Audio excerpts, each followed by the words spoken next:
This house is documented to have been built by a carpenter in 1878 to 79, a little over 40 years after the City of Adelaide was first established. In a few years, it'll be 150 years old.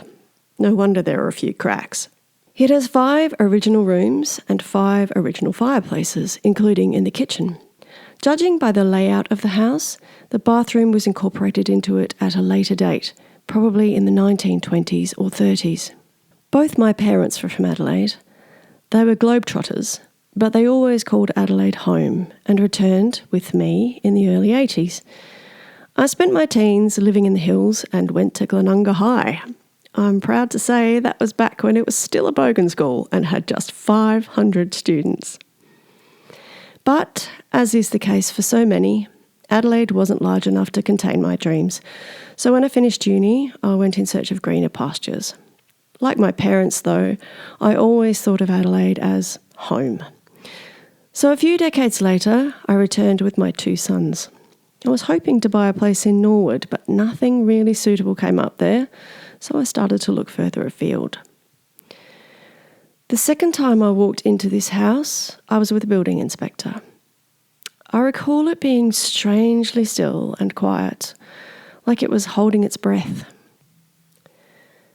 As I walked down the hallway, I felt like the house was giving me a big, welcoming hug, almost as if I'd finally come home. They say the house chooses its owner. It certainly felt like it did in this case. On the morning of the auction, there was one auspicious omen. My son had built a little house out of wooden coffee stirrers as a Christmas ornament. A friend of mine absent-mindedly picked it up when he had intended to pick up his phone. He looked at me and said, "I think someone's going to buy a house today." Sure enough, the auctioneer was soon calling sold in my favour. Number 8 Regent Street was mine, and I was thrilled. The boys and I moved in May 2017, and it wasn't long before we had our first fire to celebrate.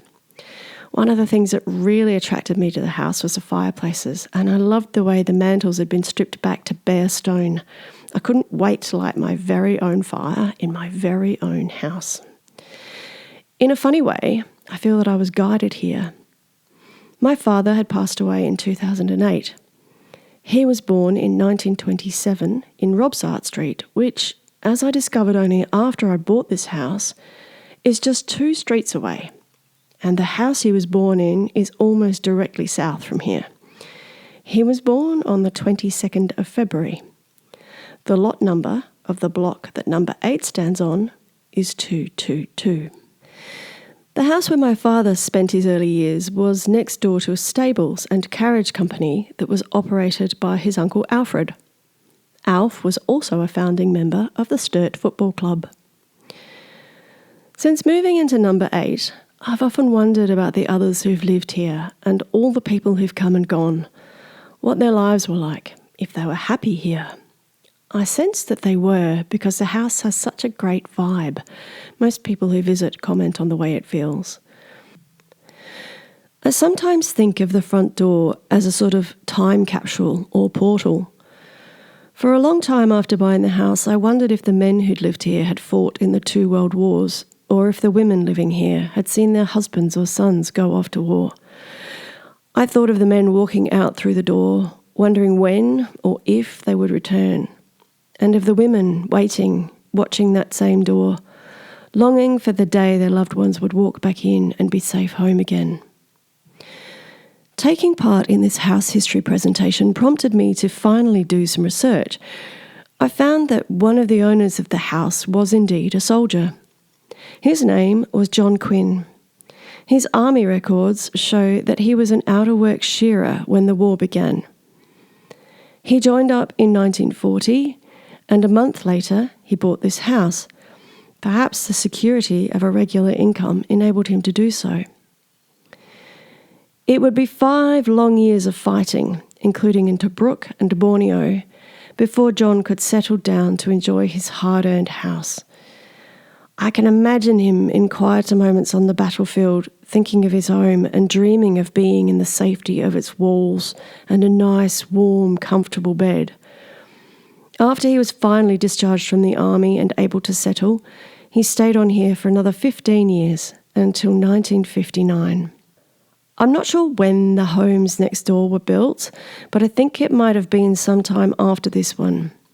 There are French doors on the western wall of the house that open onto a path running down the side. I can't help but wonder if they once opened onto a more extensive garden. Perhaps those doors also have a magical quality. On a quiet afternoon one weekend in October 2021, I was sitting on the sofa next to the doors, doing some research on my laptop, when I heard someone pound on the doors. The pounding was in a pattern, 3, 4, 3. It was quite distinct and not aggressive, but urgent. I looked up, expecting to see someone there, but to my surprise, no one was.